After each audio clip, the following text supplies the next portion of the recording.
And a good afternoon to every single one of you today. So, before we officially begin with our program, we would like to start with our invocation, which will be then followed by the singing of the national anthem. So, let's start our prayer first. So, King lagyo ni Gidba, ng Anak at Espiritu Santo. Amen.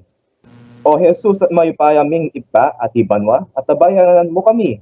Ting kaya kaming pamiyabe-yabe, anting metong a komunidad, at ting pamagdawas niting kaya kaming webinar. Nyening oras IT. Salamat po karing ganang grasyang pigkalob mo kaya kami.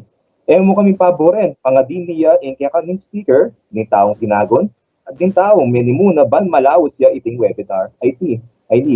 Iti adwan meeting lagyon ng ginoming Hesu Kristo. Amen. Yung lagyon ng ba, Anak at Espiritu Santo. Amen. Amen. Sayang magiling, tegas na sinangalan, alam ng gusto, sa litig ko'y buhay. Upang hinirang, kuyan ka ng magiting, sa manlulubin, di ka masisikin, sa galatang putok sa simoy at sa langit ang panglaw, ay ginatang tulakaw, sa pagkalang minamahal. Ang isang ng matawad mo'y tagumpay na naghihinig. Ang bituin at araw niya kailan pa may di matiginig. Luwan ang araw ng walang pagsinta, mo'y langit sa piling ko. Ang hindi kaya naman ay pag-amin, ang mamatay ng dahil sa'yo.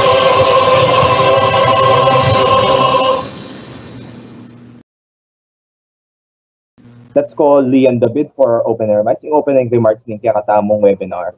Learn that every country has its own unique set of traditions and cultures brought by their citizens and the countries that have influenced us. Let's recognize the traditions of our great nation by re-examining various resources that will open new perspectives in understanding the history of the Philippines and Southeast Asia before colonization. I, for one, am very thankful na na-arrange yung webinar na to. And I would like to thank our guest speaker and yung mga host natin. And sana maging successful yung webinar na to. Speaking as someone na hindi masyadong fluent sa Kapampangan, pero nakakaintindi naman, I'm really looking forward to learning something new today. Thank you, Lian. Salamat. Yoga? Salamat king meaningful words sa binye mo kaya kami para keting webinar at kaya katamo speaker tamo. So, introduce me sarili mi. Ako po Gabriel Bonton, Linguistic Society President. The External Vice President of the Linguistic Society, Chito Arceo Jr. And we are your hosts for today's event. Pero Gat, gusto ko lang sabihin na I am beyond excited for today's event. Alam niyo yan. Dahil una sa lahat, idol ko si Sir Kirby. Sir Kirby, idol kita. YouTube subscriber ako. And aside from that, napaka-amazing ng tatalakayin natin ngayon because I think when it comes to our history, we do not really know that much when it comes to our prehistoric na colonization. Way before that, kasi the Philippines is rich in history and kailangan nating ma-explore yan. Especially for someone like me who's a very enthusiastic person when it comes to our heritage and our culture. It is really important to uphold. Now, we had our own identity before the Spaniards came, before the Americans came, before the Japanese came, and it is time for us to explore that. Diba, Gat?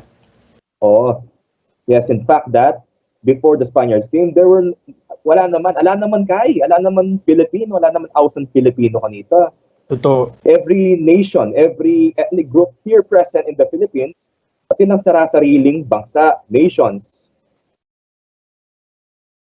Mumuna, co-founder yak yung Bulosan Center for Filipino Studies at the University of California, Davis. Kadwa, teaching Filipino people's history and writing in indigenous Philippine scripts by Bayan and Kulitan for over a decade. Graduated in the field of history at Harvard University and on international human rights law at the University of Catholique de Louvain in Belgium. And lastly, author yan ng Book of Black Lives and Brown Freedom, Untold Histories of War, Solidarity, and Genocide. Karakal na pala achievements ni kakatamo speaker niya, Chito. Naku, napakarami. And it is truly an honor and we mean it from the bottom of our hearts na nandito yung ating speaker ngayon para paunlakan tayo for today's event. Ayan, God, without further ado, pakilala na natin at simulan na natin ang talk natin for today. Ladies and gentlemen, the one and the only Dátû Kirby Aráullo. Hello. Let me share my screen.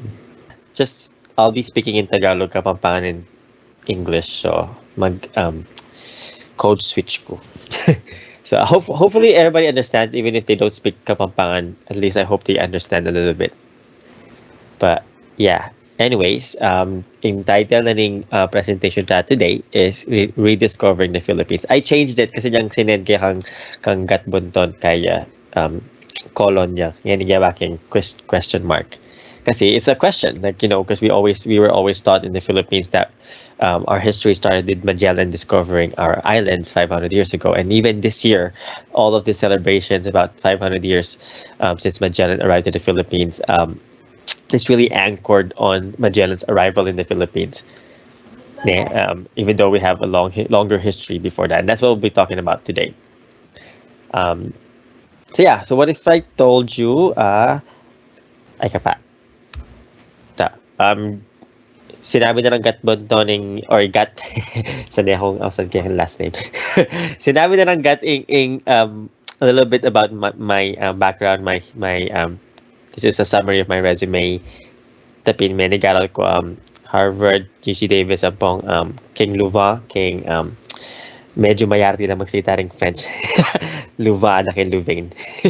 But anyways, this is me, chibi version. But yeah, there we go. So in payalala ko pa kayo, if you've seen my videos, I always mention this: no history, no self. So it's about knowing our roots, knowing about our past, so that we can be better people and better citizens of our countries. Sasabihan ko countries kasi balo yun na marahal Filipino abroad. And this is Raja Sulaiman. Fun fact, it's pronounced Raja Ali Raha. Raha is the way Spaniards pronounce it. Kasi in Jake in Spain, age sounding niya. But kaya mo kanita tintang Raja. Okay, anyways, no history, no self. Actually, this is a phrase that we use a lot in the US. I did not encounter this until I moved to the US when I was a teenager in high school. And again, it means knowing about your past, knowing about your people's history to help you decide or help yourself chart your own brighter future at that point. And a brighter future for our people. And then, kabaliktaran yan, if you can see, no. As in, nung balong history mo, if you don't know your history, then you do not know yourself. You're incomplete. And this is actually based on a Filipino saying. Sasabihin daring matwa, sometimes people quote Jose Rizal, but he did not invent the phrase. He used it, but he did not invent it. Ang hindi marunong lumingon sa pinanggalingan, hindi makakarating sa paroroonan. It's an old wisdom from our ancestors that means that if you do not know where you came from, then may aratang ing pupuntalan mo. Gusto niya kayo Kapampangan nila. Anyways. So what if I told you that in so-called discovery ng Philippines 500 years ago, in 1521 was not really the first time Europeans met our ancestors. Kasi sabihan na rin alawa, well, sure, there's people in the Philippines before 1521, but the first time Europeans met our people was 1521. Sabihan da rin mayaliwang mag-justify kang Magellan. they would argue that, well, sure, there's Filipinos before, the people in the Philippines before the Spaniards, but it was only in 1521 that Europe learned about the Philippines. But what if I told you that that's actually false? So in Kutangini, did Magellan lie about our islands, about our people? Did they know that Philippine archipelago existed a decade before their historic expedition? Kasi March 16th this year marked the 500 years since the so-called discovery ng Pilipinas, and the Spanish expedition led by the Portuguese Magellan. So if you did not know, President Magellan is not actually a Spaniard, he's a Portuguese. It was in 1521 when he first sighted the islands of the Visayas ng bandang March 1521 ng ikidneing silhouette na ning island na ning Leyte apong Samar. Um, anyway, so yeah, in 1519 hanggang 1522, may sail around the world. Although Magellan, of course, died halfway in 1521, King Mactan. Now, um, aning ruta da. So just to give you a visual nung makanano lang mig biyahe or miglayag imanibatan Spain hanggang Pilipinas. Because I actually saw a video from GMA7, the animated video of Magellan's trip to the or voyage to the Philippines. Medyo mali yung video da kasi half kumbaga can you see my cursor? Okay, kasi kini many bata niya Spain, mintaya pa South America, dinurot la kini, across Pacific, bayan na Pilipinas. Bakit ang video na ng GMA, may pabalik na dyan mga niyan. So anyways, just to show you how this historic expedition, kasi to be fair, Magellan was actually a great sailor. Ne? He's not stupid. He was actually a great sailor. He's an expert explorer. He's a explorer from Portugal who has a lot of experience. And eventually he became the lead explorer for Spain.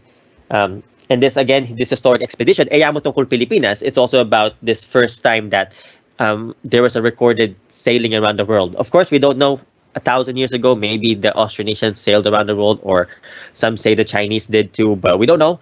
We don't have records yet, but this is the oldest record of somebody who was able to sail perfectly around the world. So it was a very historic moment for the world history.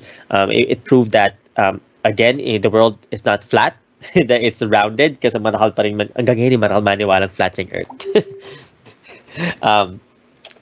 But yeah, that our planet was a globe, not flat, and it also proved that one can really successfully sail from Europe, pabalik across the Atlantic Ocean, down across the South American continent, and then across the Pacific Ocean to reach the Philippines before going back to Spain, as opposed to the older route, which is the opposite, which means nakanita kasi bayan na miras Asia, dumurot la pa Africa, and across the Indian Ocean. And then maybe I won't deal too much about it kasi manahal. I can say a lot about it, but anyways, again, it proved the world is not flat. And then before this, Europeans had to sail again around Africa, and then yung rival na ng Europe na yung Ottoman Empire, and they controlled the Indian Ocean. So they wanted to avoid that by sailing the other way around. And again, this historic landing of Magellan expedition in the Visayas, is considered to be the first recorded Europeans to set foot in minunang Europeans sa dintang kanong Pilipinas. Sabi da, in minunang may record apin in grupo ng Magellan. But, in contradiction to how we usually see our pre-colonial ancestors, specifically the Visayans during 1521, in the mainstream narrative, karang textbook, karang paintings, even karang museums, our ancestors were not, they were not savages. Pero nung laway mo na lang, ini bayang depiction ni from Maestro Herbert Pinpino for the National Quincentennial Committee this year, gawa na yan. But, previously, marahal paintings sa mag-depict ka ng ancestors tamo savages la. Ikit yun na siguro ng anime gawa na rin, or animated movie gawa na rin Castilas last year, I think, where they depicted Lapu-Lapu as this evil savage barbarian. But again, our ancestors were not savages, they were not barbaric, they were not ignorant. In fact, when Europeans reached the Philippines, they were already malnourished.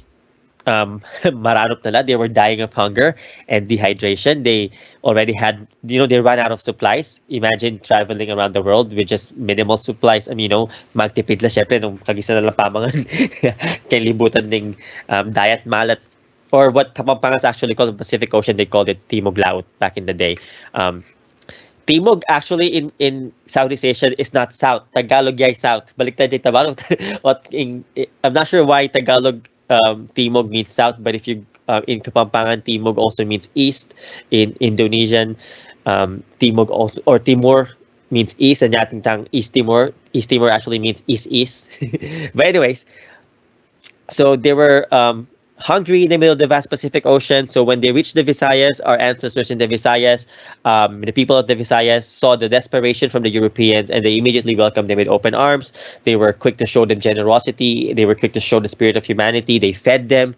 Dinindala pamangan. They gave them shelter. They gave them supplies so that they will survive. Kasi if you think about it, if without the kindness of the Visayans, kung ela maganda kakarang Europeans, then perhaps a lot of the Europeans would have died.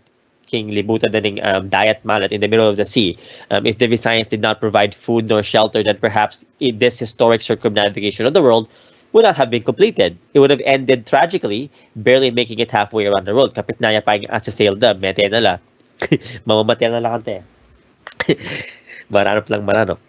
Nung, in Tagalog we say patay gutom. They were the definition of patay gutom ng Miras na Visayas.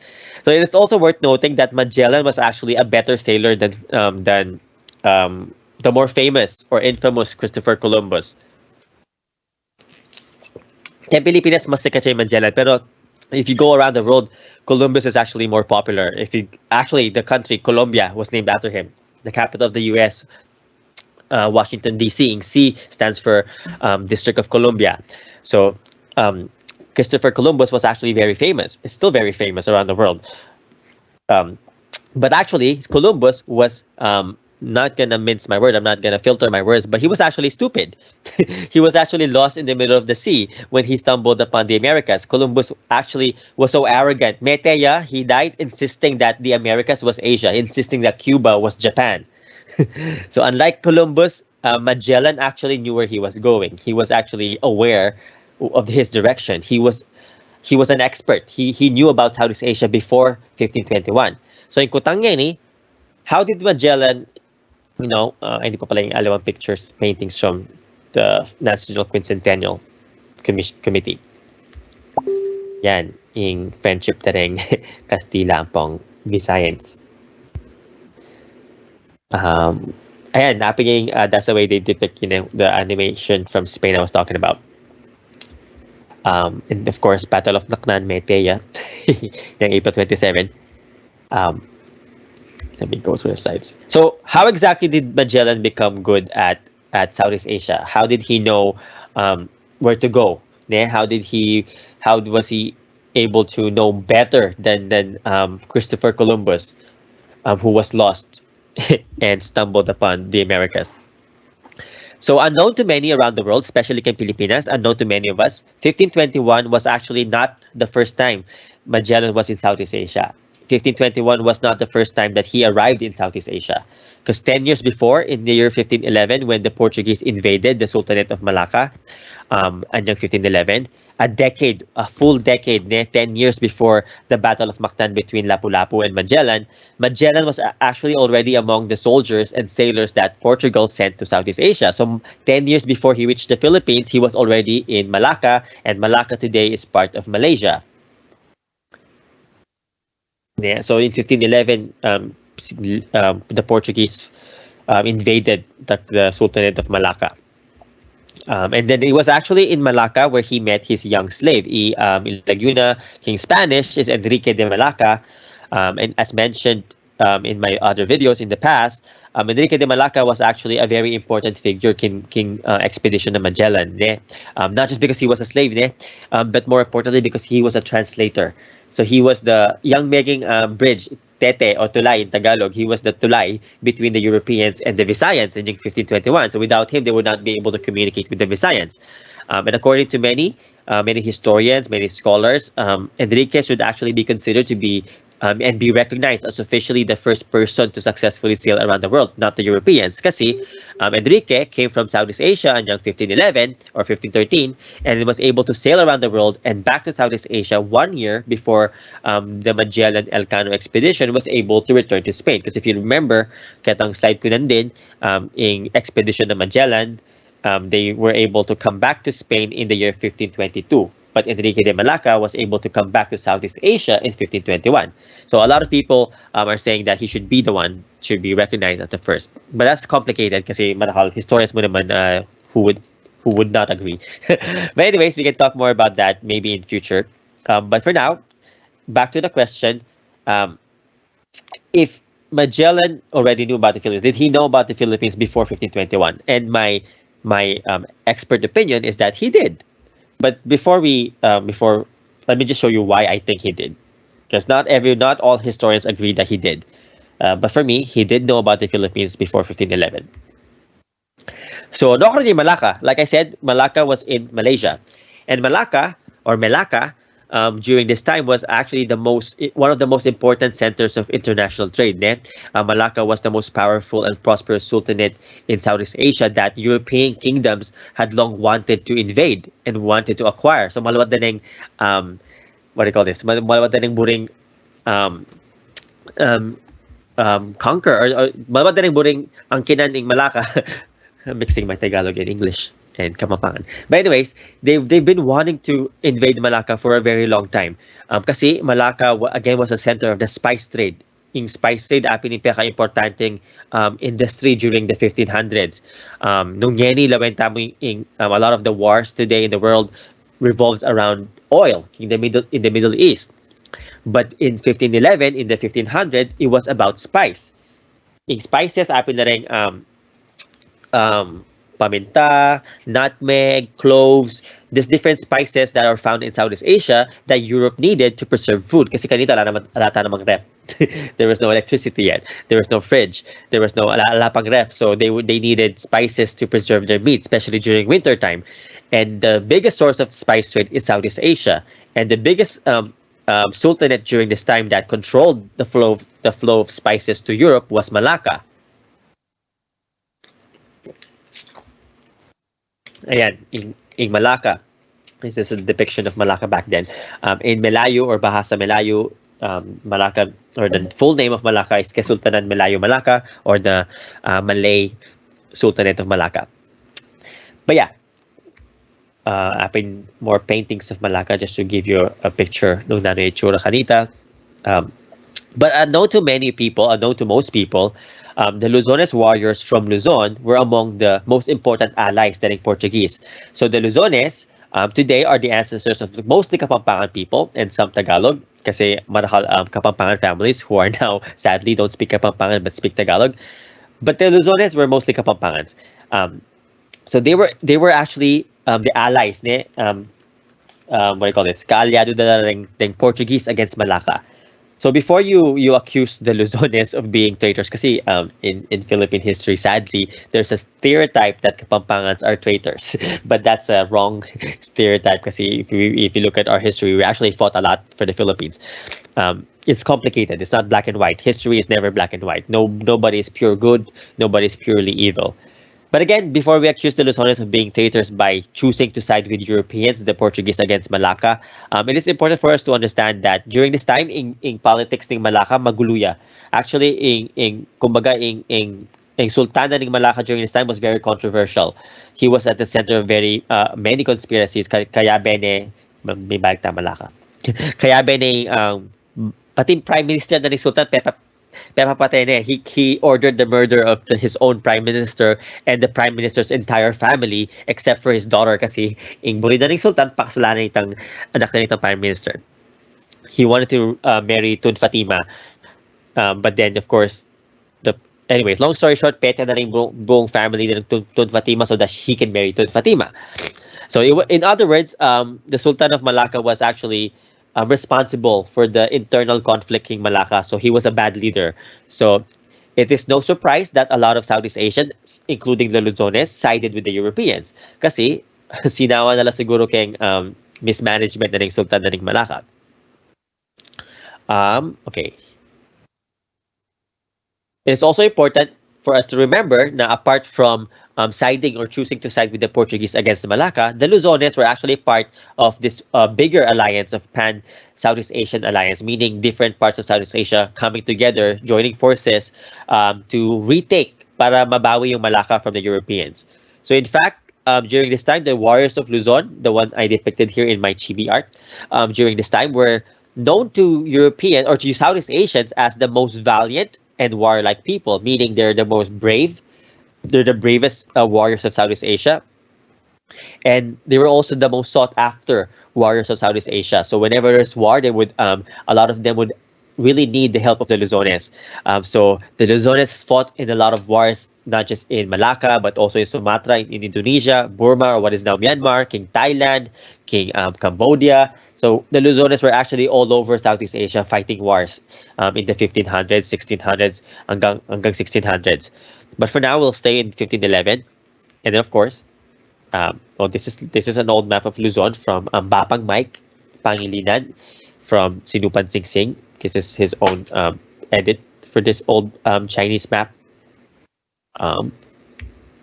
Oh, I forgot about this slide. So, yapin this statue was the Sultan ng Malacca, Sultan Mahmud Shah, yapin controversial Sultan being murdered kay kanyang sariling prime minister. And of course, again, as I mentioned, the Kapampangas, the Luzones were also involved in many attempts to retake Malacca from the Europeans. So first they sided with the Portuguese, and then later on they helped other Southeast Asians to retake Malacca. But sadly, they failed. So again, the Luzones were in different wars across Southeast Asia.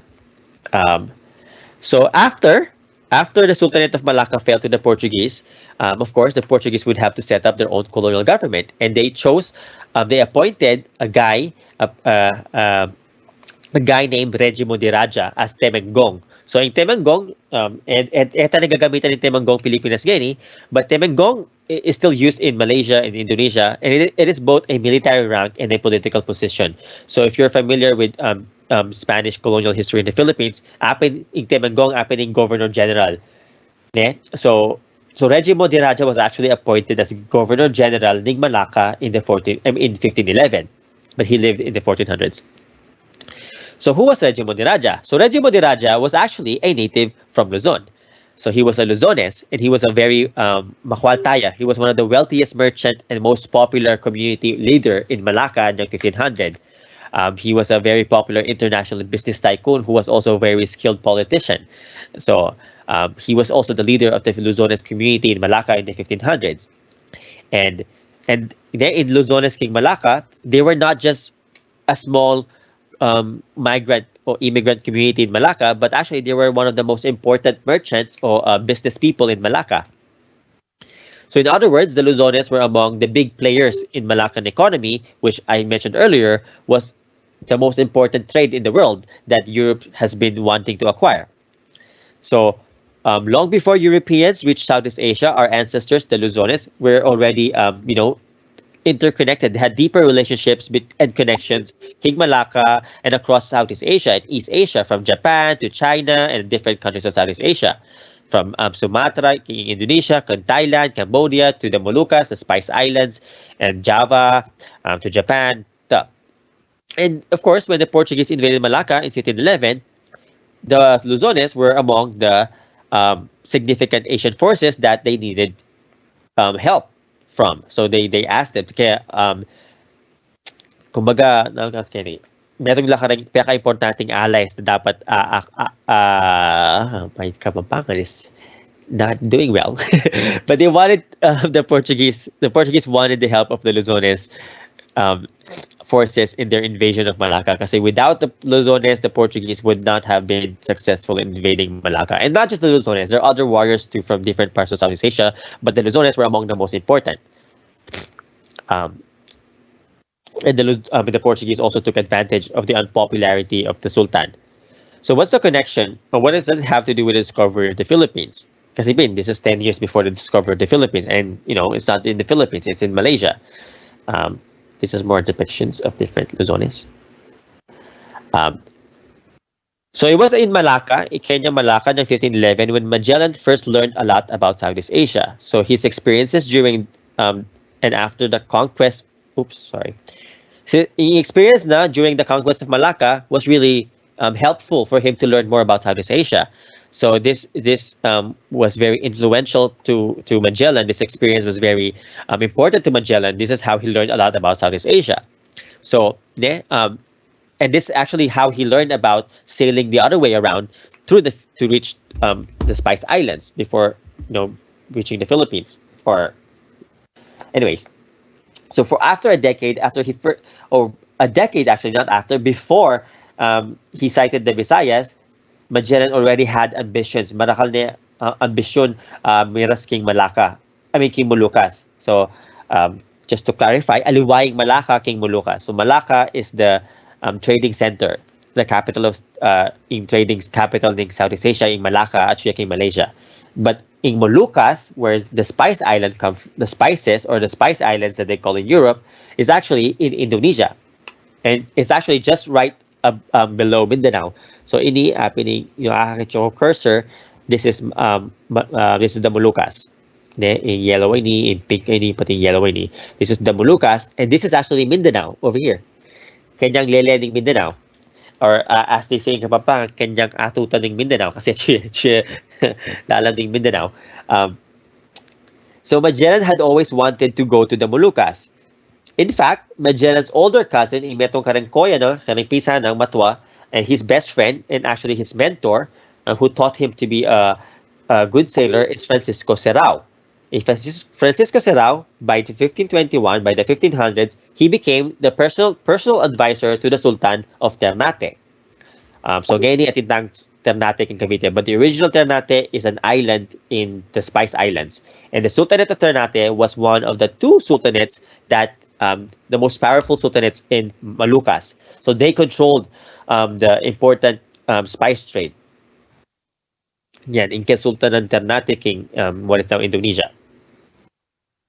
I mean, it's important for us to actually know, marahal na mga lingwang geni, especially for the younger generation, we're not aware, but the royal families of Luzon, King Central Luzon, King Pampanga, King Manila, ang porang royal families in Sultanate of Ternate were actually cousins. They belong to the same family.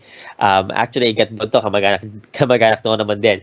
Meron niya rin, the original Gatbonton was one of the cousins, karang apo ng Kalangitan, who ruled Ternate. So yeah, minum ko pa.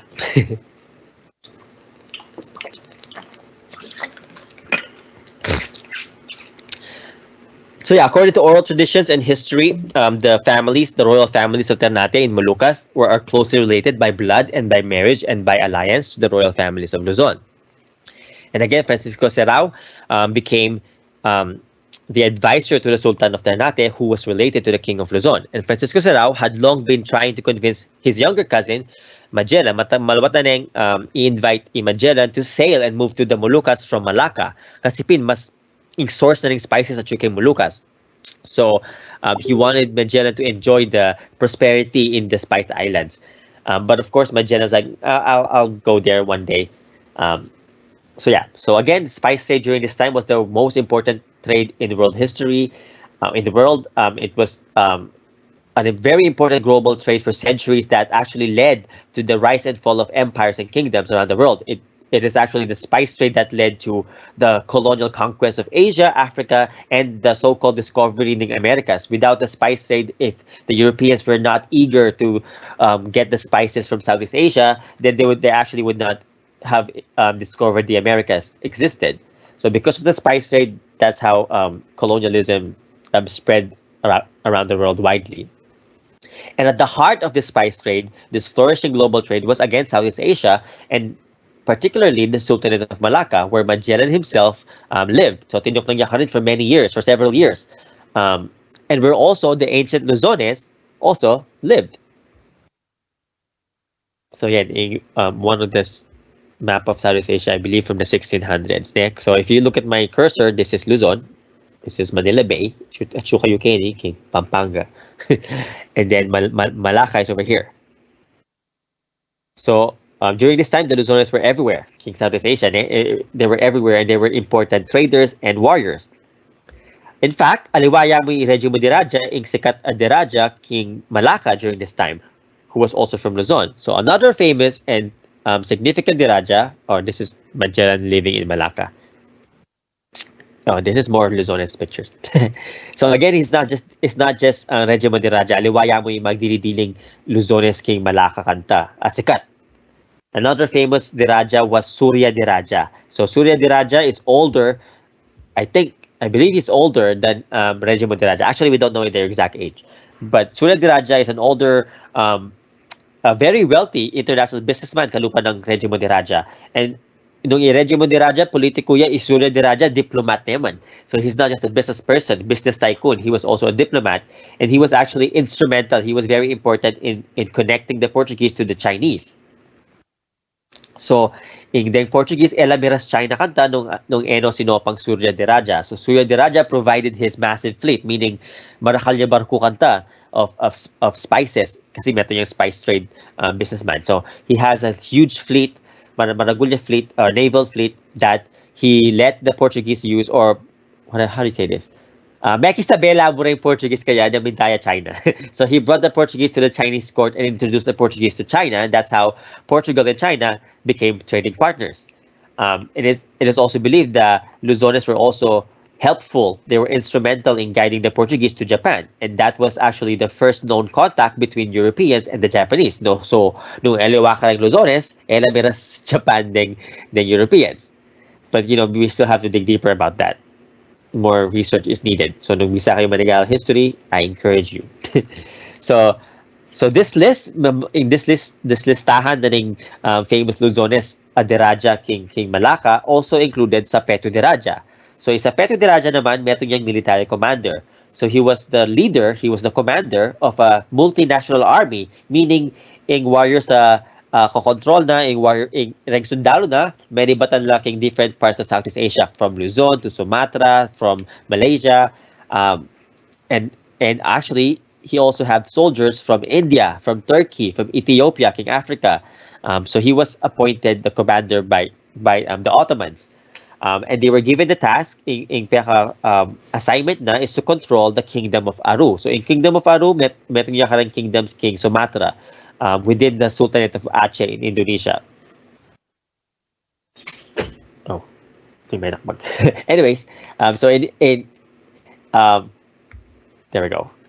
So, meron niya karimig control king Sultanate of Aceh and the Kingdom of Aru, king Indonesia. In Sultanate of Aceh, meron niya karimig pinaka-importante Sultanate o Sultanato, king Southeast Asia.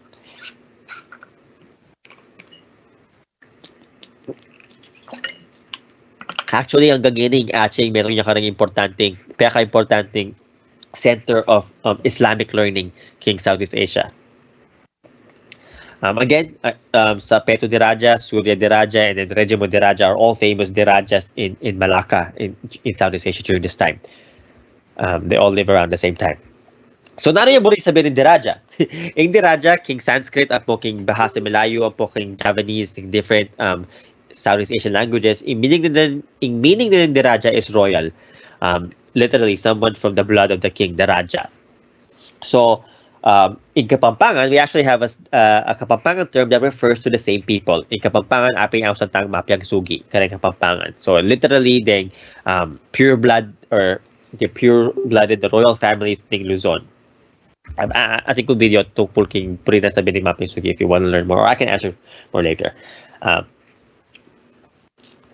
So yeah, so in short, the Luzones were instrumental. They were very important king economy upon king politics in Asia, not just Southeast Asia.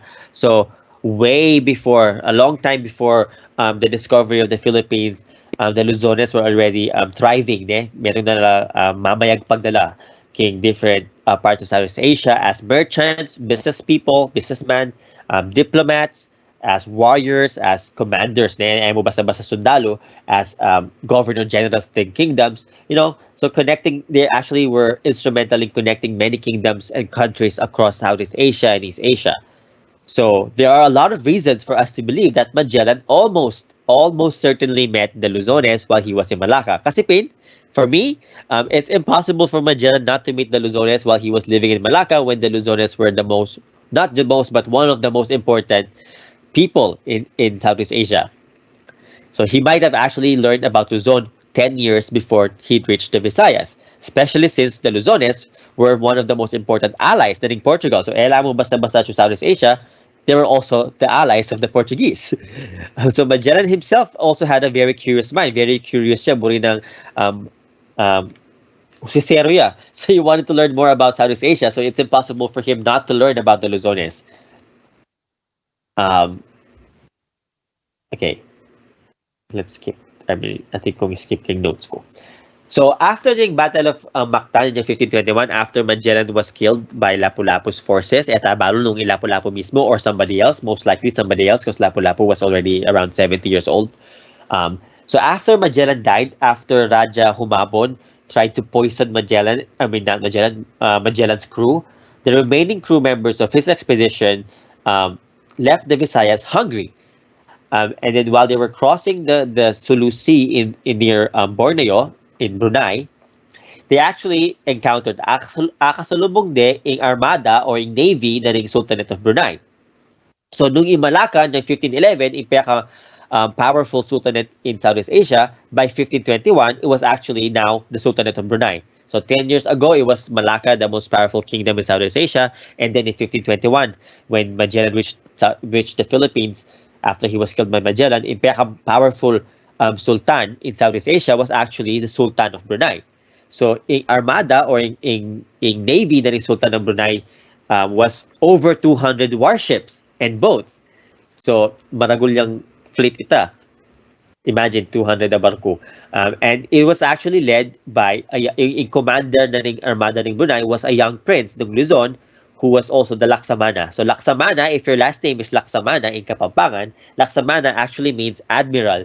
So admiral, title niya yung Laksamana, admiral yan, general of the sea, adapted in English, admiral. So when Magellan's crew, after Magellan died, so Elcano and the rest of Magellan's crew encountered akasalubong ding armada na ng Brunei, and it was led by the young prince of Luzon, who according to the records was named Aceh, Raja Aceh. I mean, this young prince of Luzon is actually familiar to us today. So yung young prince of Luzon ay ni Raja Aceh actually was the apo. He was the grandson of Sultan Bolkiah of Brunei. So if again Sultan Bolkiah of Brunei, makatula kasi niya ni Sultan ng Brunei, Bolkiah yan naman lagyo. But the original Sultan Bolkiah of Brunei in 1521 was the most powerful sultan in Southeast Asia. And Raja Aceh was his grandson, apo ng Sultan ng Brunei. So imagine this young prince was actually the grandson of the most powerful king in Southeast Asia. And then, again, this young prince of Luzon, Raja Aceh, is actually familiar to a lot of Filipinos. Marakal di kay balo kaya, edamo balo, ayapin ni Raja Aceh. So who was Raja Aceh of Manila? Raja Aceh was actually, that's Sultan Bolkiah. Apa yung ingkong na, Sultan Bolkiah. So Raja Aceh was actually Raja Matanda. So in history books in Pilipinas, outside ng Raha Matanda, but again, Raha is the Spanish pronunciation. If you want to be closer to our pre-colonial roots, it's Raja. So Raja Matanda, happening king of Manila and the paramount king of Luzon, along with his brother Lakandula. So Raja Matanda was the young prince of Luzon that they met in 1521. So in 1521, nakilala ni Raja Aceh, and then 50 years later, namin balik na Pilipinas in 1571, ng lilusod na Manila, Matuane. So it's the same person. So apo ni Raja Matanda, and actually he's my direct ancestor.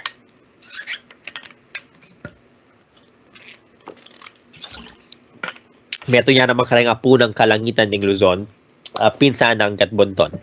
So malawot kami, hindi ka mag-anak kat. 500 years ago, may kamag-anak kami. So Raja Matanda again is also the uncle of Raja Sulaiman and the brother of Lakandula. So meto lang pamilya. So after Raja Matanda, long story short, Raja Matanda actually gave a gift to the Europeans. So minuna hinostage de Raja Matanda. Actually, hinostage din yung anak niya. But then when they realized that Raja Aceh or Raja Matanda was actually the grandson of Sultan Bolkiah, kinarog la rin Kastila. They were scared kasi yung Sultan Bolkiah pinipaka-makapangyarihang or peka-powerful sultan kay Southeast Asia. So imagine, kinidnap niya yung apo na ng peka-makapangyarihang or peka-powerful king kay Southeast Asia. So of course, they were scared. So they released him. So after they released him, Raja Matanda actually gave them a gift. They gave him pasekulan. So pasekulan was actually among Raja Matanda's crew. Meron niya kareng crew na kaya sailors na in 1521. And pasekulan, meron yung expert navigator and translator. So sabi da, according to the records, pasekulan is actually from Makassar. So meron na ng mga alawang island. In Makassar, meron niya kareng island king Indonesia. Meron niya kareng cities king Indonesia. Actually, Makassar is still a big city today in Indonesia. So pasekulan was a former slave. Dati yung slave, dati yung alipin or ano kasing alipin king Kapampangan. Alipan? Wait. Alipan. Right? Alipan. Unless you're a house slave, then you're ipus. Aliwayang house slave. But any man house slave kasi ito yung King Barko. So, meron yung Alipan. He was a former slave of the Raja Matanda. And because he can speak Spanish, Raja Matanda gave Pasekulan the assignment to guide the Elcano expedition King Southeast Asia. Bantang Ela Malili, King Southeast Asia, excuse me, in-appoint ni Pasekulan to guide the Spaniards. Kasi, Pasekulan, makakapagsalita ng Kastila. So that's another interesting chapter of history that we forgot. So imagine, in 1521, Atinang magsalitang Kastila king Manila. So before Manila was conquered, kasi 1571 yan pa, 50 years later yan pa may conquer in Manila, Atinang magsalitang Kastila king Manila. Kasi meron niya karang staff or crew ng Raja Matanda.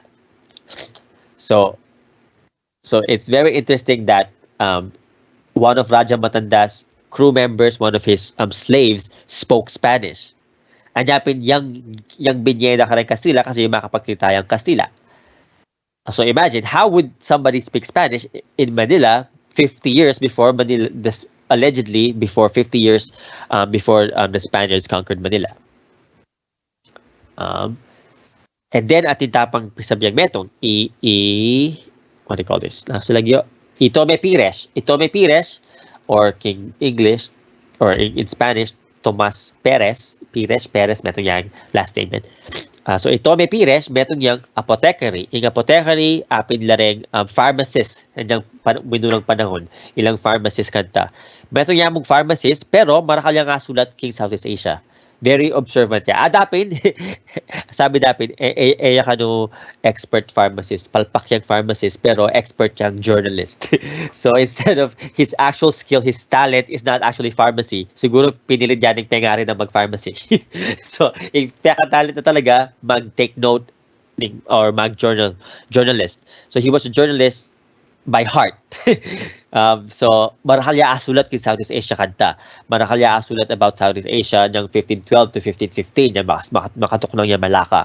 So, betong kanang asulat na kanta, apin lareng Luzones. Actually, kanya many but in Portuguese term, Lusong, ako binasa masyadong Portuguese. Pero in Spanish, apin Luzones. So, sabihan ko, ito may pires, so beto yung amateur pharmacist, amateur journalist, marakalya sulat tungkol Luzones, then it's very likely that Magellan, who was an expert explorer, an expert soldier, an expert sailor, would also know about the Luzones. Kasi sabi lang, Tome Pires and Magellan were in Malacca around the same time. So, makapagtaka, sabihan da, alaya ka nung balo yung Magellan tungkol Pilipinas, kabang yung metong apothecary or pharmacist at Tome Pires, mas marakal yung balo. Ne? And again, Magellan was also a very important Portuguese. Alaya mo basta-basta Portuguese sailor, he was also part of the Portuguese nobility.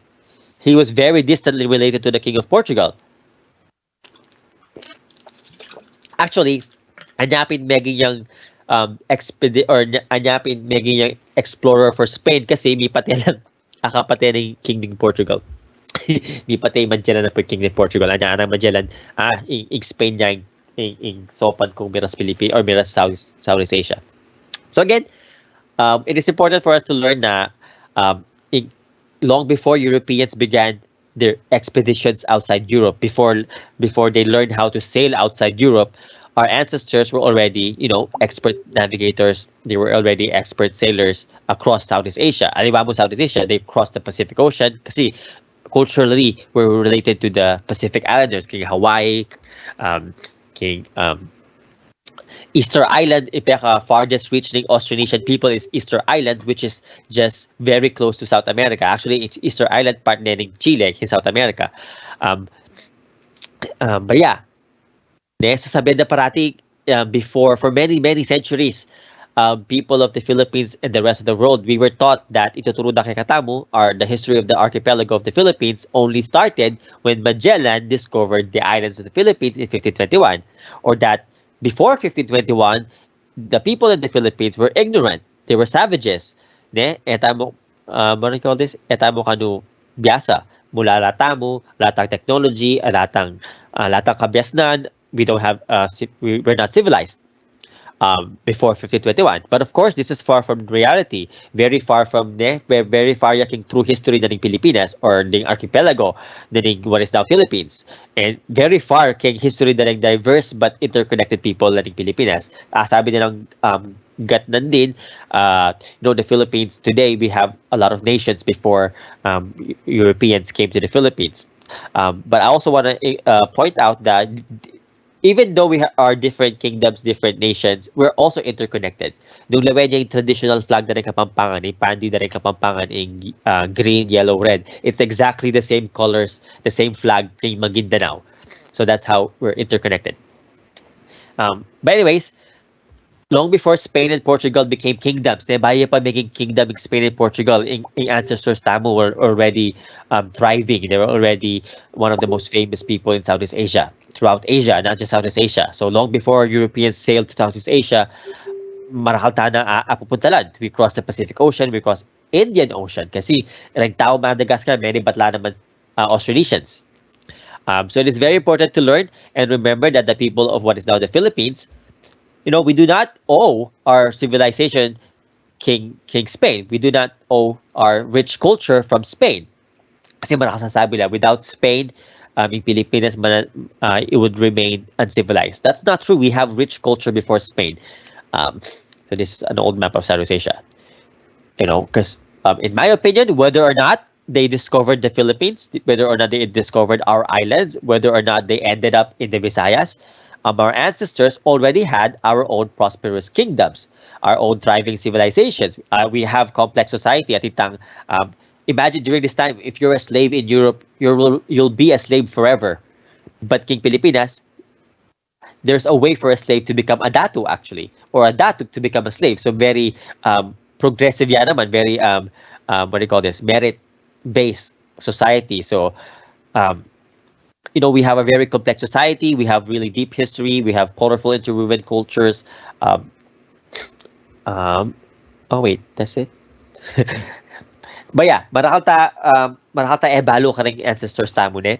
So again, going back to the question, did Magella know about the Philippines? Most likely, he knew about Luzon at the very least.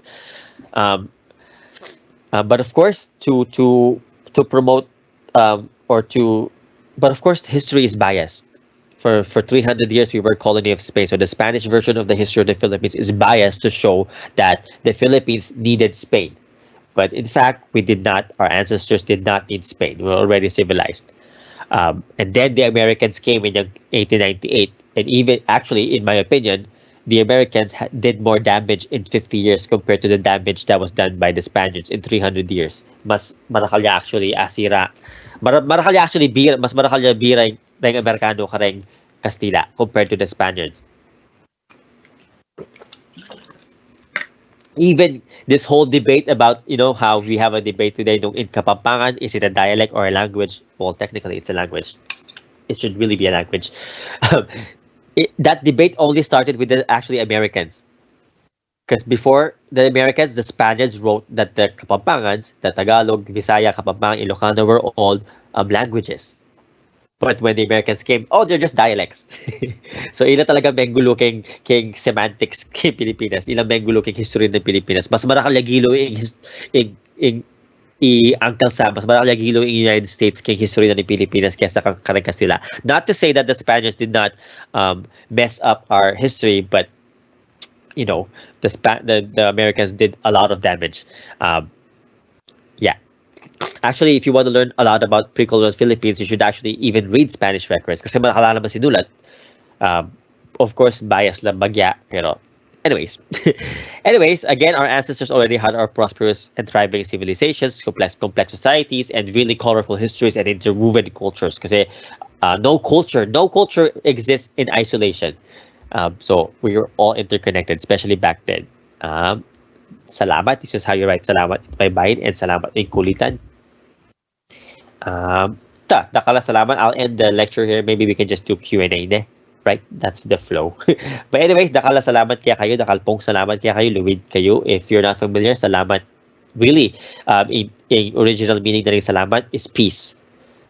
That's why if you go to Mindanao, you hear the Moro people, the Bangsamoro people, they greet each other, or even in Saudi, any Muslim country, they greet each other. Wassalamu alaikum, wa alaikum assalam, meaning peace be with you, and also with you. Oops. Salamu. May gulo yung camera. But and it's also the same as Shalom in King Hebrew. So all these religions are also all related. But anyways, in ancestors Tamil, when they use salamat, they actually mean I wish you peace. So eya mo basta thank you. So thank you kaya, and in return, I wish you peace and prosperity. So dakal salamat kaya kayo. I wish you all peace and prosperity and success. So if you want to follow me sa social media, apil na rin yung handle ko. Kakala salamat. And yeah, Q&A. Lakota rin screen ko na. Asay naman siguro. Opo. Kito? Baka na looking in. No, ay ta. Ayan. There you go. Ilang ano. Yan. Nagkukot. Ala kayong kutak. Amo. Dito. So, start na po yung Q&A tamo po. Just type your questions at the Q&A section of the live event. Pagkwentutan. Like yun mo po. Take your time. Ikalahan ko tang. At rin.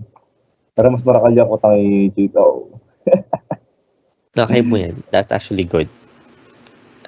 Metong difference king education system Pilipinas ang pong education system Kenny. King Pilipinas, they don't really encourage you to ask questions. Kenny, talagang encourage na kayong mangutang. Marakal mangutang. Okay, go. Tangkutang. So, since the Philippines was divided or it was made up of different states before, even though some datus already communicate with each other before the colonizers came, how was it united as a whole? Before or after? Ay ne. Before or after? Ano yung live event Q&A? No ko ito live event. Ganyang lele show participants? Yeah. What? Ala ko ang hakitang. Amo. Okay mo. Ay ta. Live event. Ito, ikit mo na kayo. Ay pa. Ay ta. Ta. Yan. Ala ko ang hakit. Kinlik mo itang live event. Pero ala ko ang hakit kitang. Ala pa. Mag-load siya pa. Maglagya pala. Mumuran pala ken. So, ikit mo na kayo. Kitang publish ne. Published. Awawa. So,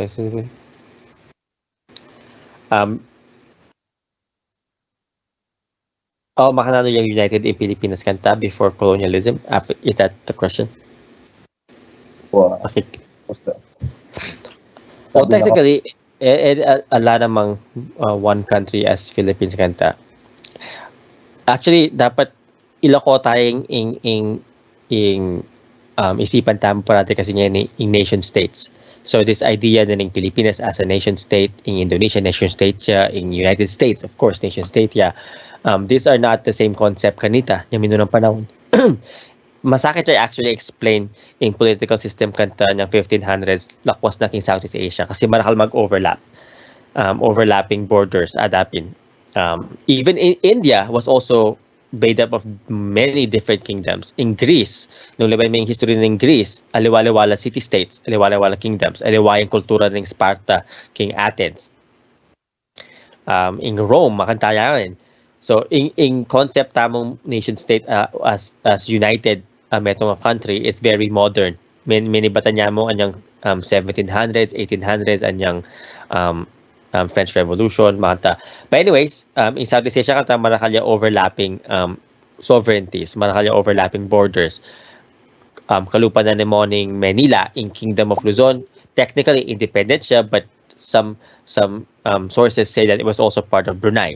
In Sulu, technically independent siya, but some sources say it was also part of Brunei. Kasi may overlap it's a lot of masakit to explain in one sentence. Kasi ang King College magkasakit kaming explain yung mga ano yung system ng political in Southeast Asia. It's very different. We were united culturally. Ne? So even though in Southeast Asia not just Philippines, kasi alam mo Pilipinas but even though Southeast Asia was made up of different states, different kingdoms, different datus, different rajas, different sultans, there for some reason our ancestors in Southeast Asia had an idea that we're all one people. Naramdaman niyo ko pa? Yes, Nandon. Okay. So for some reason, they understood that our people are all interrelated to one another. Actually, they have a term in Indonesia, in Nusantara. So I'm not sure if you already heard the word Nusantara. In Nusantara, in literal meaning now are the islands in between. Nusa, islands, Antara, in between. So in Nusantara, happening in what do you call this? In concept na islands na Southeast Asia, they understood that all the islands of Southeast Asia, gana king Nusantara, may kakamag-anak la. And they're not wrong. May kakamag-anak tamo. Language tafa, pare-pareho. In moon, king Tagalog buwan, king Bisaya bulan, king Kapampangan bulan, king Bahasa bulan.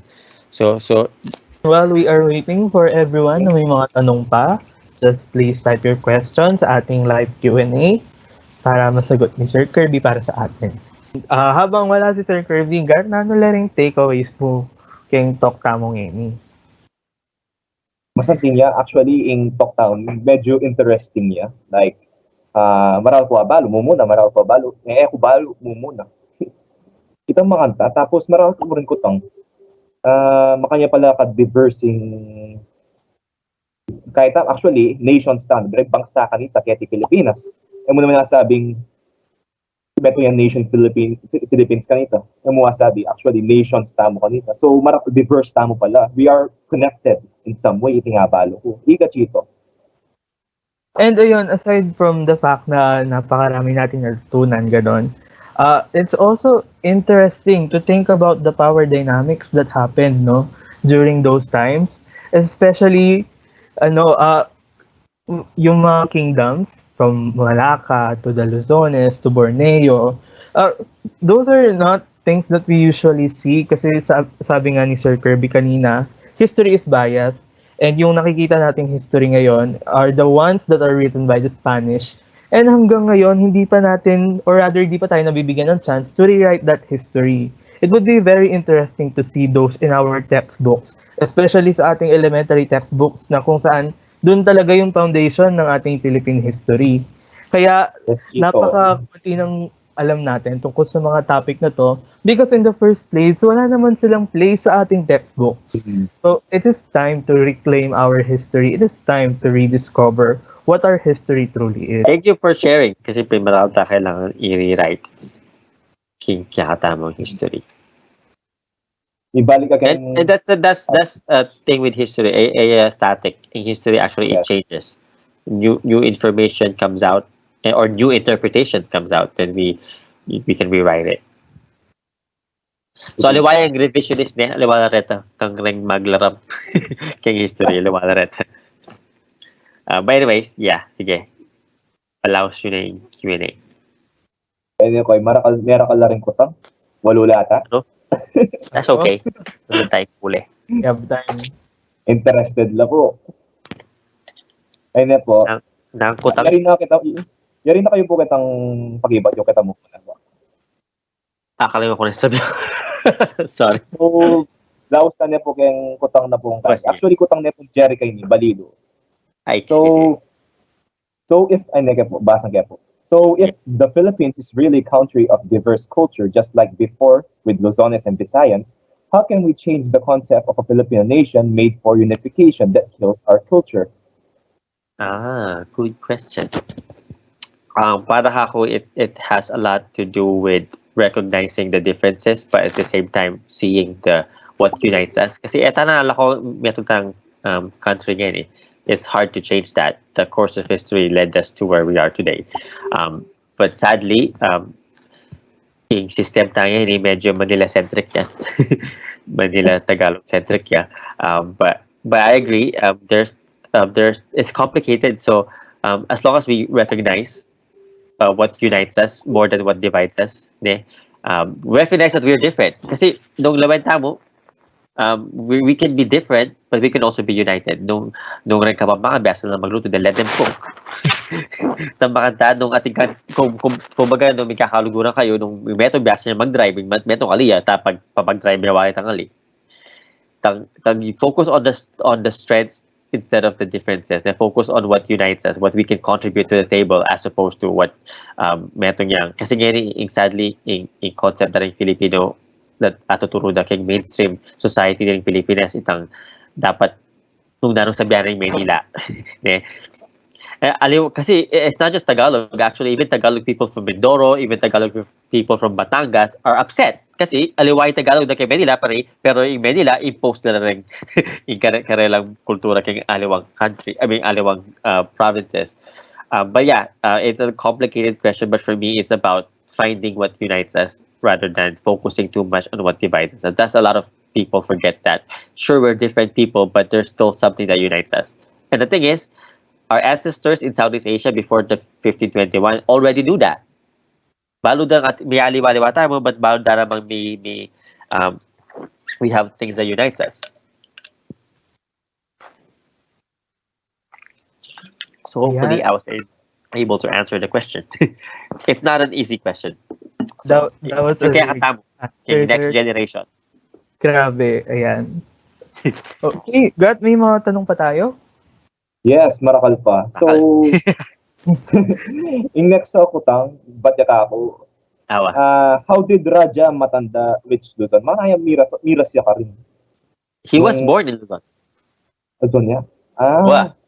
Aceh lagyo, sabi na pa lagyo de king, we don't know why Aceh, but sabi na pa lagyo de king Aceh, king Sultanate ng Aceh.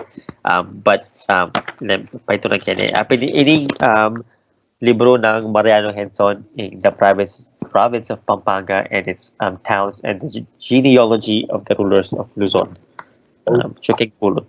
Pato na tayo bagya ka pa. Kasi sabi ako na, Raja Matanda, pengari na imana, dayang Ismeria, prinsesa yang iba't suluang pong Brunei. Actually, no, anak ng Sultan Bolkiah Ismeria. Kapating asawa ng Ismeria, apin ni Salalila. Isalalila, apin ng pangalan ng anak, Kalangitan. So, Kalangitan, apin ng Queen na ng Luzon. No, Tagalog ako sa dayang Kalangitan, pero malita kasi, anapin dapat Mike, in Kalangitan, apin title na. Ako sa may waring, dayang princess siya, ako sa may waring princess yung reyna. So, Kalangitan, magulo yung bagay yung family ko yun. Kapade. So, kutang ko ay, imanang ancestor ko, iga bonton. Ilat niya. Nano na Kalangitan? Tapay ito ng kepa. Balok may kamagana ako na rin. Anak ng Kalangitan nila. Anak ng Kalangitan. So, yung Kalangitan, actually, ipanganin na Ipanginwan. Ipanginwan na pining asawa ng Balagtas. Kabating kadwa ng anak, ipanganin lalaki, apin sa Lalila. Kabating katlo ng anak, ilat, or lahat, yung Tagalog. Which is, anak ni Igat Bonton. So, Igat Bonton, apuneng, apuneng Kalangitan. So, Igat Bonton, pizza ng Matanda. Pinsan tapa lang. Mapin. Anak lang lahat, api Igat Bonton. Panganay pala Igat Bonton. Panganay Igat Bonton. Mumuna yaking makalista rin anak ng lahat ng akit mo. Igat Bonton. Kabat imon morning kadwa. Kabat Igat Salyan. Mga kami Igat Salyan. Igat Salyan Ken. Hello. Kabat Igat Maitan. Igat Maitan kapat niya anak. Adwa gat may team yung Maritan Meto. But anyways, Marakal na, bayo na ng kapampangabalidi na, marakal na anak.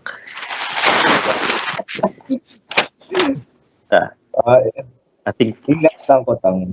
Yung next na ko tang. who are our real ancestors? Ano? Di nula real ancestors namo. Keng Pilipinas. Ako balik itong answer kasi yung stretch tayo to archaeologists, marakala pa discover. May discover la pang fossils king Kalinga, I think. Tang 700,000 years ago, o tinatao Pilipinas. So, in terms of species-wise, I don't know. Pero sasabihin na, atin ang tao Pilipinas by or kasi hanggang ngayon napabalo yung talagang year dintang lareng Aita king Pilipinas. But Austronesians, we came from the most popular theory that everybody or almost everybody agrees is that many Batantamo actually China. Before China became China, the Austronesians lived in China. Kaya ba't dala Taiwan, kaya ba't manibat Taiwan, mixel na Pilipinas, kaya ba't kalas na Pilipinas, sinalbagla. So back then, it was just like from China to Taiwan, kaya ba't kalas na Pilipinas, sinalbagla, Mintala, Ryukyu Islands, Japan, actually Austronesians la. Kanita, Austronesians lang, kaya ba't in Hawaii, in Polynesia, in New Zealand, kareng Maori, in Madagascar, kaya Africa, Austronesians lang. So, may itong tamong family of different nations. So, in ancestors tamo as Filipinos ngayon, as Kapampangan, are actually the Austronesians. Nung laman niya yung DNA, alatang makayang DNA Aita. Unless you have an Aita ancestor, kalupa Reng Pábalan actually atin lang dayang Aita for sure. Pero in general, in ancestors na rin Tagalog, ancestors na rin Kapampangan, Teng Bisaya, Austronesian la. Basta So, minsan magtamo. May kalat-kalat. So next, Okay. how are we able to trace our pure ancestry in Kapampangan while our original pieces of literature were tampered by the Tagalog and Spanish literature? Not everything was tampered. Marahal pa mo rin. Mas malungkot, marahal may sira niyang pinatubo, marahal. World War II, marahal niya silab. Kabat niyang pinatubo, marahal mo naman may lahar. So marahal church records na may wala. It's not really tampered. Kasi nung pakalaman nyo na rin church records, malino ka rin nung nano lang penibatan na rin tao ang pong census na rin Castilla. Actually, the Spaniards, even though they're biased, the records actually are very informative. Marakal na asulat. Ito actually metong talent na rin Castilla kanta. Marakal na susulat talaga. Everything they record. Kasi metong penigaralan ko talagang king college, king history is the Spanish Empire. Marakal na po-produce sa papel. Marakal na obsessed na king records rin Castilla. So marakal na susulat. Hanggang ngayon marakal tapa kumbaga this visual king iceberg at yung tapa king tip na ning iceberg karang ababasa tamong Spanish records tungkol Pilipinas. Marakal pang makasalikod king Spain, marakal pang makasalikod king Mexico ay tapa abo buklat. So technically ay talaga tampered. We just need to read between the lines. But for Kapampangan, an easy way is looking at church records nung survival pa ring church records. And marakal apelyidong Kapampangan ang mag-survive ngayon compared to other indigenous groups in the Philippines. Kapampangans have one of the most plenty last names sa indigenous ang mag-survive. Of course, Mindanao, marakal mo naman ka rin. Pero king Luzon, apit na rin Kapampangans. In Gatponton, not just lakwas na rin royal families. Marakal mag-survive royal family last name deng Tayag, deng Gatponton, deng Makapagal, deng Umali. Ano pa? Reng aliwa mo namang apelyido reng professions kanita reng Lalik reng gagawang pasukan ta, maglalik paso. Deng Dalusong reng sword fighters. In Biray, reng warships. In ano pa ba? Sampang. In tactic rin kantang sasampalang barko. Marakal survive. Last names ba? Nana? Ring manik daw nano lang. Kutang mo ka ba? Kin-explain na rin ako na. Akala ko na ring manik daw, pong nick daw. Akala ko na. Pero marakal talaga mag-survive almost all, not all, pero marakal talaga mag-survive al Kapampangan last names. Actually, marakal Tagalog last names ngayon are actually Kapampangan. Kaya parang Manalo.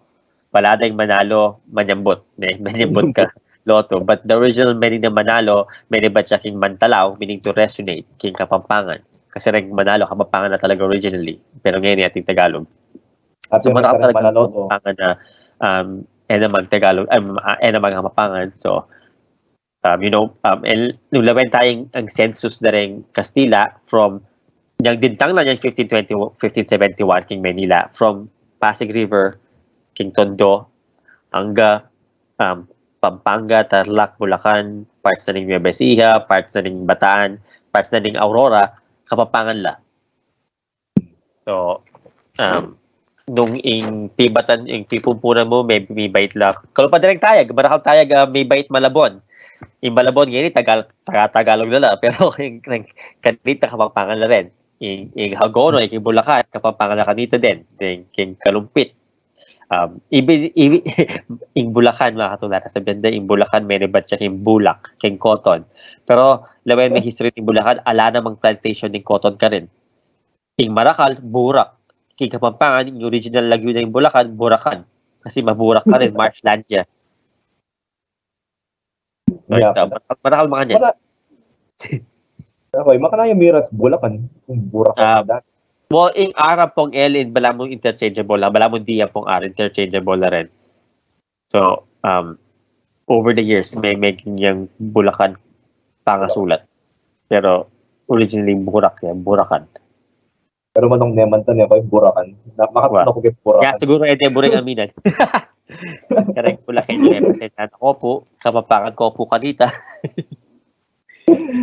Nanapawari kay Bulacan. Ibarilaw. Happening ule kay Dilo, Marilo. Oh. Ano pa bang lugar king Bulacan? Isip tamo. Kingwa, yung Plano del Bulacan, lagyo na kanta Kingwame. Tamakanta.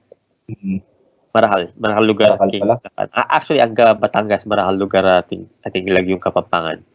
Ating famous barangay search barangay king Batangas, lagyo na Taklang Anak. Kaya ba na kasi Tagalog lang. Pero bayo na. Taklang Anak. Actually, yung deeper meaning ng Taklang Anak, ako mo tatandaan. Poetic yan. But anyways, marahal Kapampangan kanta. Actually, nung lawen may prehistory na rin Kapampangan na pong Tagalog. May Kapampangan, makatoktong na Luzon 5,000 years ago. King Manibat Batangas hanggang Pampanga, marahal na Kapampangan kanta. Yung Tagalog din tangla 2,000 years ago. So, mas minuna tamo. So, slowly, may push tamo king what is now Pampanga. Sakit? Which is normal naman king history. Manta talaga. Colonized. Next question, Kano. Okay. Anta. Why are people such as the Datus who participated in the revolt of Blacans were exiled to Mexico? Is Mexico a frequent known place to get exiled to? Okay. So during the Spanish colonialism from 1571 hanggang 1815, 1821, 1815, hanggang 1800s before Mexico became independent, in Pilipinas actually part na rin Mexico. So in system na rin Spanish colonial government kanta, they divide their empire into different kingdoms. Or viceroyalties in Austa. So in viceroyalty na ng New Spain or Nueva España, happening Mexico, happening 1/3 na ng US, United States, happening Cuba. So in Central America, Cuba, 1/3 na ng US, in Mexico pong Pilipinas, happening viceroyalty na ng New Spain. So in governor na ng Pilipinas, under yaketang viceroy o governor na ng Mexico. So kumbaga, so, nung may chart, technically, in Pilipinas, colony ng Mexico. Kaya bating Mexico, colony na ng Spain. So, so mas mabilis magparalang Filipino kanta, manibat Pilipinas, papuntang Mexico. So, anyways, it's not just Filipinos or people, o Datus, manibat Pilipinas, may exile in Mexico. At yung muna masasabihan ng Mexican rebels who were exiled to the Philippines. So, kasi ipekamalawat so bilang may balik lang tambing. So actually also Mexico was the closest Spanish colony in Pilipinas. So yeah, Next marahal step, okay? Pilipinos ka rin. Marahal Mexicano actually ating DNA nga Pilipino. Marahal last names ka rin na maganda. Ito niya ka rin Tagalog ka last name kay Mexico. Maganda. No? Makapapangan. Alam malago ko eh. Ala. Pero ating Miranda, ating kamag-anak rin, tayong founder rin Angeles. Ito ang helpad ka leon ni Miranda. Ating yung kamag-anak ka, meras naman Mexico, amit meras na Mexico. But anyways, long story short, madakal mo naman, Kapampangan. Mas marala actually Kapampangan na meras Mexico compared Tagalog. Actually, ngayon sabenta mo yung pinakamatuwang Chinatown King Earth, pining Chinatown King Manila. Kapag yung pinakamatuwang Chinatown, kilwal na ng Pilipinas, pining Mexico, yung Chinatown na ng Mexico. Pero nung lalaway mo na records ring outside ng Chino King Mexico, kaya tang Chinatown na ita, Indios Chinos de la Pampanga. So many actually Kapampangan lang, talaga Chinese. Siguro tinandang Chinese, pero talaga Chinese. Anyways, go ahead. Next. Not connected to the topic po, pero what are we to expect when choosing to study history as a career aside from being a teacher? Is it an unfamiliar career po? Kasi for many. Wow. So for the most common profession acquired in history majors happening maging teacher, maging professor, pero history actually has a lot of applications because history is really a lot of research, and putting things in context and interpreting old documents, interpreting the world around you. So marahal actually history majors politicians, marahal history majors in college eventually making them lawyers. So actually king US nung bisa ka maging lawyer, kasi law school pang graduate level yan wala mo PhD yan So in the US, in college mo, usually history lang, but mag-law school makanta. So history manakal niya application, manakal researchers ka rin, what do you call this? Tech companies, king Apple, makanya king Google, manakal history majors ka rin, tech companies kasi researchers la. Manakal mo namang one of the most famous history makers palupan ng JFK, John F. Kennedy, yung famous US president in the last 100 years, JFK, history major actually. So marakal application in history kasi ayaw mo basta looking back at the past, but really yung skills learn mo king pang history major mo is to how to research, how to differentiate between facts and ang gawa-gawa ng makanta. So, yeah, it's actually up to you. Nung ka remembering apply. Kalau pag yung peka obra ko ngayon communications director, makanyan. So, malyari ka naman mag-obra media sa makanta. Anyways, go ahead. Okay, next question.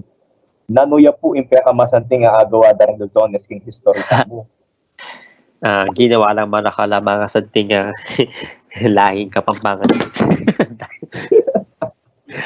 But seriously, maral na agawa ang masanting yung history. Marakal contributions king history in gagawang kanyon kanta Pilipinas, Kapampangan la ring Luzones. Ilang gagawang kanyon, ilang gagawang baril. Actually, pati rin kanyon, araping ba pang making research na hanggang China, masasalilang kanyon, Manibat Luzon. Para ako, metong kareng biggest contribution na rin Luzones king history na ng Pilipinas sa pong Southeast Asia, apin rin pang warriors da.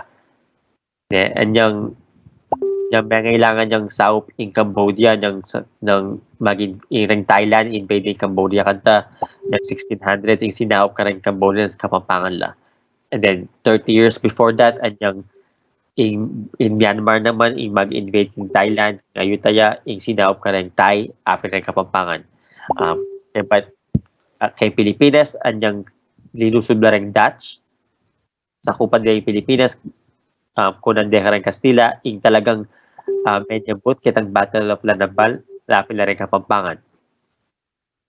So, nung labay may talaga rin Kapampangan ng pang Luzones ng history ng Pilipinas, marakal tapag laban. De, i-Bonifacio Kapampangan niya. Nung Yayabalo, Kapampangan niya talaga ng Bonifacio. Sabi dati. Nung pakalawan may yung symbolism ng Katipunan, Kapampangan niya.